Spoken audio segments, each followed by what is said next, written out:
Hello friends, कैसे हैं आप सब। मैं आपका अपना मित्र एडवोकेट एसएस मिश्रा लीगल दर्पण चैनल में स्वागत करता हूं। फ्रेंड्स, आप देखते होंगे कि एक व्यक्ति जो है दूसरे व्यक्ति को परेशान करने के उद्देश्य से झूठा मुकदमा करता है। जी हाँ, आप सिविल में भी देखते होंगे और क्रिमिनल केस भी देखते होंगे कि झूठा एफआईआर करा देता है, या कभी कभार सिविल में भी कोई झूठा मुकदमा कर देता है कि ये कोर्ट कचहरी का चक्कर काटे, परेशान हो, इसका नौकरी छूट जाए, ये जो कमा रहा है अपने परिवार का भरण पोषण कर रहा है, बच्चों को प्रॉपर शिक्षा दे रहा है, वो सब इसका जो है यहाँ पे खत्म हो जाए, वो कुछ भी नहीं कर पाए, कोर्ट कचहरी का चक्कर काटता रहे। बहुत सारे व्यक्तियों का यह उद्देश्य होता है कि सामने वालों को इस तरह की नुकसान पहुंचाएं। तो इस स्थिति में आपको क्या करना चाहिए? यदि कोई व्यक्ति आप पे किसी भी प्रकार का सिविल में झूठा मुकदमा करता है तो आपको उस स्थिति में क्या करना चाहिए, तो इसी के बारे में आज मैं जानकारी दूंगा।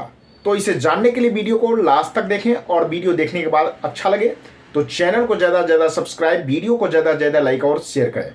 आइए फ्रेंड्स, जानते हैं। फ्रेंड्स, यदि कोई व्यक्ति आपको परेशान करने के उद्देश्य से आप पर झूठा मुकदमा करता है, झूठा कोई सिविल केस फाइल कर देता है, प्रॉपर्टी आपका रहता है और वह व्यक्ति क्या करता है कि उस प्रॉपर्टी के लिए स्टे का एप्लीकेशन लगा दिया, झूठा कोई मुकदमा कर दिया कि मेरा प्रॉपर्टी है, कोई टाइटल सूट ही झूठा फाइल कर दिया, जिससे कि आप परेशान हो जाएं, आप अपने परिवार को नहीं देख सकें, आप नौकरी पेशा नहीं कर सकें, पैसे नहीं कमा सकें, आपका जो भी पैसा है इस झूठे केस में खर्चा हो जाए। क्योंकि जब आप पे कोई केस करेगा तो आपको भी वकील करना होगा, आप कोर्ट कचहरी का चक्कर काटेंगे, रुपया पैसा खर्चा होगा। तो इस सब के उद्देश्य से, परेशान करने के उद्देश्य से जब कोई व्यक्ति आप पे मुकदमा करता है तो आपके पास जो भी एविडेंस होता है उस मुकदमे से संबंधित, उस एविडेंस को सबसे पहले जुटाएं और सबसे पहले अपने केस को कोर्ट में जाके डिफेंस करें, सही साबित करें। जैसे ही डिक्री आपको मिल जाता है, क्योंकि केस तो वो झूठा किया हुआ है आपको परेशान करने के उद्देश्य से, आपके पास उससे रिलेटेड सारे पेपर होंगे और आप जो है कोर्ट में जाके केस को सही साबित करेंगे। सिविल केस रहता है, आपको डिक्री मिल जाता है। जैसे ही आपको डिक्री मिल जाता है तो आपको जितना परेशानी हुई है उस केस से संबंधित, जितना आपका समय बर्बाद हुआ है, जितने पैसे का नुकसान हुआ है, चाहे वो लीगल कॉस्ट हो, आपने जो भी उस दरमियान में कमाते, सारा आप हर्जाने के रूप में उससे वसूली कर सकते हैं।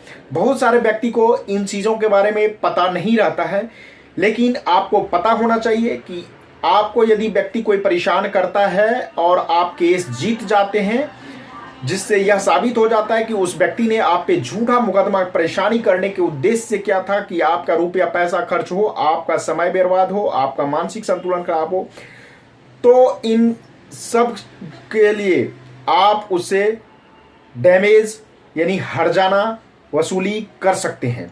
इसके लिए जो हमारे सिविल प्रक्रिया संहिता है, सीपीसी है, उसके धारा 35A में प्रोविजन दिया गया है, प्रावधान दिया गया है। सीपीसी के धारा 35A के तहत आप उस पर मुकदमा करके और अपने हर्जाना को पा सकते हैं।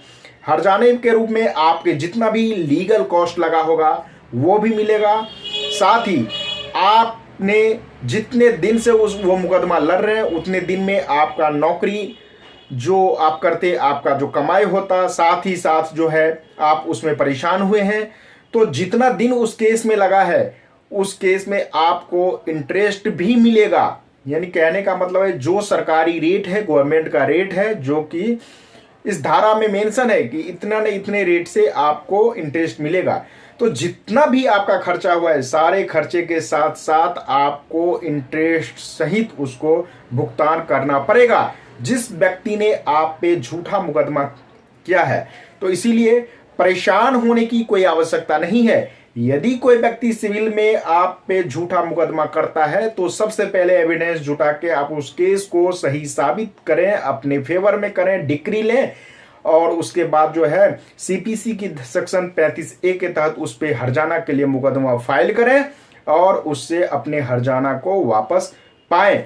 तो फ्रेंड्स, इसी तरीके की लीगल जानकारी लेने के लिए आप मेरे चैनल को सबसे पहले सब्सक्राइब करें और ज़्यादा से ज़्यादा व्यक्ति इस वैल्यूएबल नॉलेज को प्राप्त करें। इसके लिए इसको शेयर करना ना भूलें।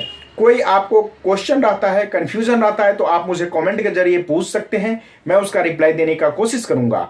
यदि आप मुझसे किसी भी लीगल टॉपिक पे बात करना चाहते हैं तो स्क्रीन पे दिए गए नंबर पे कॉल बुक करके आप मुझसे बात कर सकते हैं। कॉल करने का समय सुबह के 10 बजे से लेकर शाम के 7 बजे तक का है और यह सर्विस जो है, यह सेवा जो है वो पेड सर्विस है। इसके लिए सबसे पहले आपको फी जमा करने होते हैं। तो फ्रेंड्स, आज तक के लिए इतना ही, फिर मिलते हैं नेक्स्ट वीडियो में। तब तक के लिए धन्यवाद।